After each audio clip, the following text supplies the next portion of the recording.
Your parents can drain every drop of will to live from your body while cooking you dinner and asking about your day. They can be the reason you cannot get out of bed while simultaneously asking why you are so tired all the time. They can slowly kill the person you are supposed to become while genuinely believing they are helping you grow. That contradiction sits in your chest like a stone you have never learned how to name. And lying there in the dark, you feel it. That weight pressing down on your chest. That familiar heaviness that has been there so long you have forgotten what breathing freely feels like. You want to scream. You want to explain, but the words will not come. Because how do you tell your mother that she is the reason you cannot get out of bed? How do you tell the people who gave you life that they are the same ones slowly draining it away? You whisper a sentence in your head you will probably never say out loud.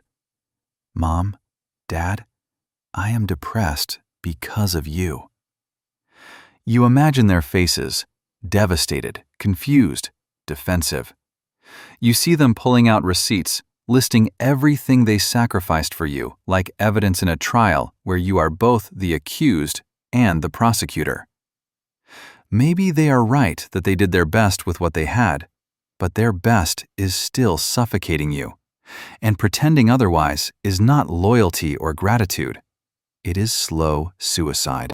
This is about depression shaped by the people who are supposed to protect you from it.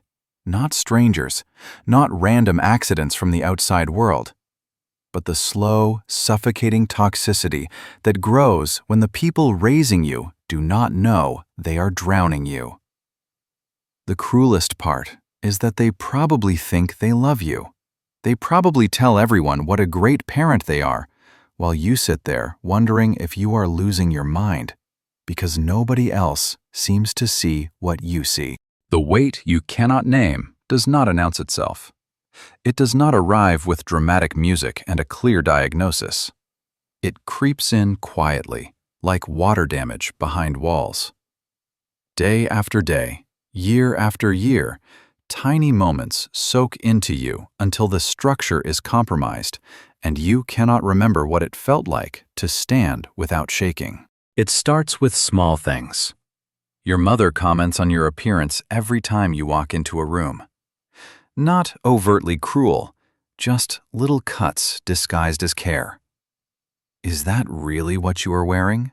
You would look so much better if you lost a few pounds. Why do you never smile? Each remark lands like a paper cut.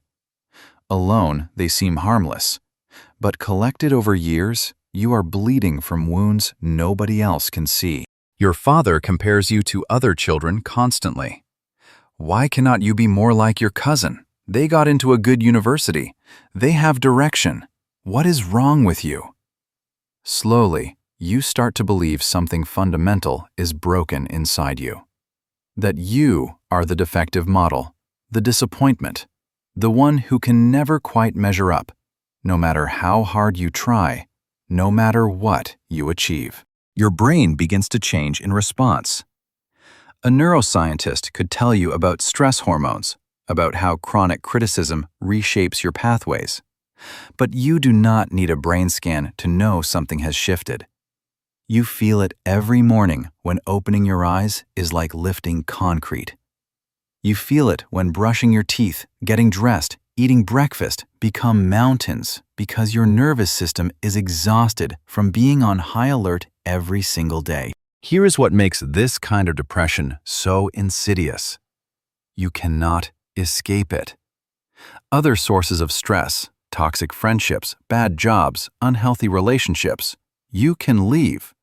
You can move cities, change numbers, block accounts. But your parents are embedded everywhere. In your home, in your history, in the voice in your head that sounds so much like your own, you forget it was theirs first.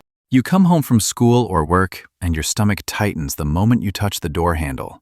You cannot relax in your own house because you are constantly monitoring, listening for footsteps, tracking tones of voice, calculating which version of your parent you are going to meet. the calm one, the angry one, the guilt-tripping one, the one who will ignore you completely. Your body never rests because safety is never guaranteed. The cruelest twist is that they have convinced you this is normal. They tell you all parents are like this. They say you are too sensitive, that you do not appreciate what you have. They twist your reality until you start wondering whether you really are ungrateful, whether you really are the problem, whether, if you just tried harder and were better and achieved more, they would finally stop making you feel like you are drowning. But you cannot fix this because you are not the one who is broken. You could become the perfect version of yourself, and it would still not fill the hole inside them. Their anger, their criticism, their constant dissatisfaction are not a reflection of your worth. They are a reflection of wounds they refuse to face. And you cannot heal a wound you did not create by bleeding for it. You learned to perform early because performing kept you safer. You became whoever they needed you to be in that moment. The achiever, the caretaker, the therapist, the perfect child who makes them look good to relatives and neighbors. You learned to read a room faster than you learned to read books because your survival depended on anticipating everyone else. Your mother vents to you about your father, about money, about her regrets. You sit there, 14, 15, 17 years old, absorbing adult problems your young brain is not built to hold. You become her emotional support when she should be yours. And when you try to talk about your own struggles, she flips the spotlight back. You think you have problems. Let me tell you about my day. You do not know how hard my life is. Your father needs you to be successful because your achievements are his achievements, and your failures are his failures. So you push yourself until you crack, because love in your house is conditional. It is measured in grades, in awards, in accomplishments, in how well you match the picture they had in their heads instead of the person you actually are. Somewhere in all that performing, you lose yourself. You no longer know what you truly want because you have spent your entire life trying to want what they want. You no longer know who you are because you have been too busy becoming who they need. That loss of self, that deep disconnection from your own identity, is the place where depression curls up and settles, in the gap between who you are and who you are forced to pretend to be. They fed you, clothed you, gave you a home, and they will remind you of this every chance they get. Every time you try to set a boundary, every time you express unhappiness, every time you suggest that maybe the way they talk to you is not okay. The list of sacrifices comes out like a weapon, waved in your face until all you can see is your supposed debt. After everything we have done for you, this is the thanks we get. You are so ungrateful. Other children would kill to have what you have. The guilt slams into you like a wave because they are not entirely wrong. They did do things for you. They probably do love you in their wounded way. And that complicated truth makes it so much harder to even name the harm.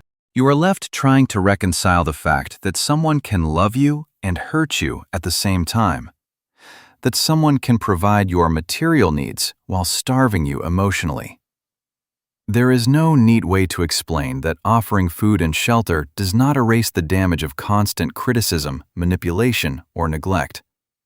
So you tie yourself in knots instead, trying to make it make sense. You cannot explain it, so you stay quiet. You swallow the pain. You tell yourself it is not that bad. You call yourself dramatic.